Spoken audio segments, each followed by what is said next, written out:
Symbole commémoratif. Mesure de coercition à des fins d'assistance et placements extrafamiliaux antérieurs à 1981. Tu ne sais rien, tu ne vaux rien, tu n'es bon à rien. C'est ainsi que beaucoup d'anciens enfants, placés dans des familles ou en institutions, décrivent comment ils étaient traités dans leur enfance. En Suisse, jusque dans les années 1970, des dizaines de milliers d'enfants, d'adolescentes et adolescents ont été placés dans des familles ou des institutions. Beaucoup étaient issus de familles pauvres. En particulier, les enfants nés hors mariage ou de parents divorcés étaient nombreux à pâtir de ces mesures. De même, les gens du voyage n'ont pas tardé à tomber dans le viseur des autorités. De 1926 à 1972, on leur prenait systématiquement leurs enfants pour les placer de force dans des familles. Mais l'histoire des placements remonte à bien plus loin encore. En Suisse, le placement d'enfants issus de familles pauvres a perduré pendant des siècles. Jusque vers 1850, ils étaient même vendus aux enchères sur les marchés. Puis, les autorités se sont mises à publier des petites annonces dans les journaux.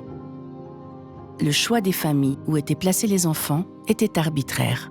Aucune qualification n'était requise de la part des familles où étaient placés les enfants. Il leur suffisait de dire qu'elles avaient besoin d'accueillir un enfant. Très souvent, les enfants étaient placés dans des fermes. La commune versait une indemnité pour le gîte et le couvert. Certains enfants ont été chanceux et ont atterri dans des endroits où ils ont été élevés et traités correctement. Mais ils sont nombreux à avoir été privés de paroles attentionnées. Ils étaient considérés par la famille où ils avaient été placés comme de la main-d'œuvre bon marché et devaient exécuter des travaux pénibles. Ils souffraient souvent de malnutrition, étaient battus et certains ont même été victimes d'abus sexuels.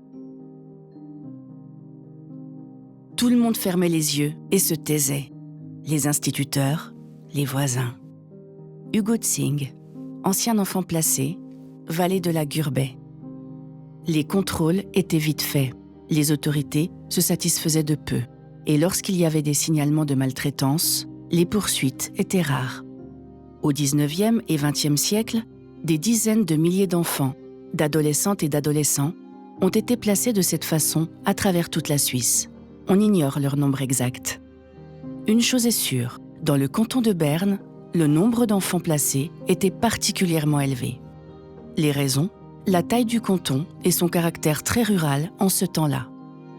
Nombre d'exploitations ont profité du travail des enfants placés avant la mécanisation de l'agriculture. Certains enfants étaient placés dans un foyer plutôt que dans une famille. Le placement en institution se faisait souvent sans contrôle réel des conditions qui y régnaient. Tout le monde nous battait. Le directeur du foyer, l'instituteur, le paysan, le menuisier. Heinz Kreuchi, ancien enfant placé, foyer de Könitz. Beaucoup d'enfants placés en institution étaient obligés de travailler dur et étaient sans défense face aux violences et aux agressions de la part du personnel d'encadrement et de la direction du foyer. Mais les enfants n'étaient pas les seuls concernés.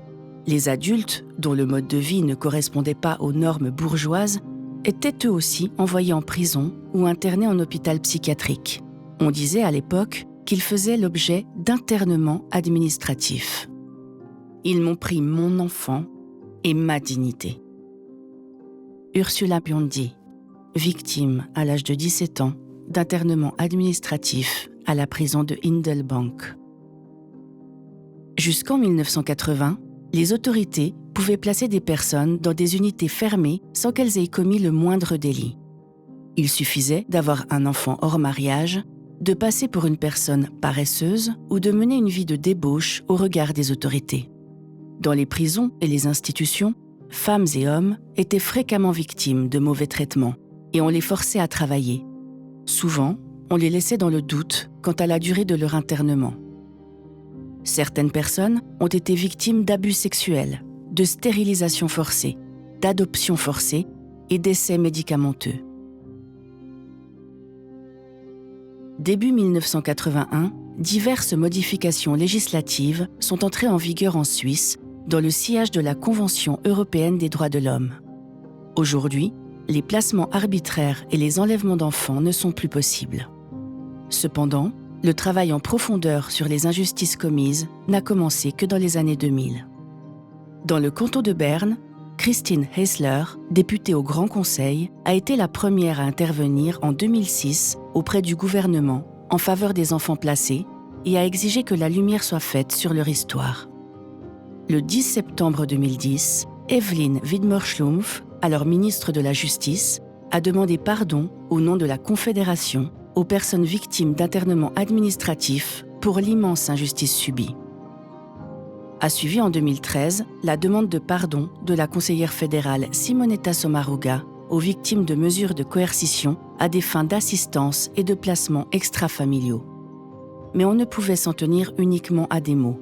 En 2014, un comité a déposé une initiative populaire visant une réparation.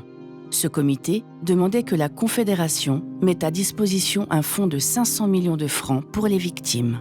Par ailleurs, des voix se sont élevées pour demander qu'un travail de recherche soit mené sur ce qui s'est passé. En 2015, le contre-projet indirect à l'initiative a été adopté. Celui-ci attribuait à chaque victime une contribution de solidarité de 25 000 francs. Plus de 10 000 victimes ont bénéficié de la contribution de solidarité. Une personne sur 5 vit dans le canton de Berne. En mai 2023, le canton de Berne lance en outre le projet Symbole commémoratif. Plaques commémoratives, expositions, matériel pédagogique et sites internet sont destinés à faire connaître ce sombre chapitre de l'histoire tout en regardant vers l'avenir.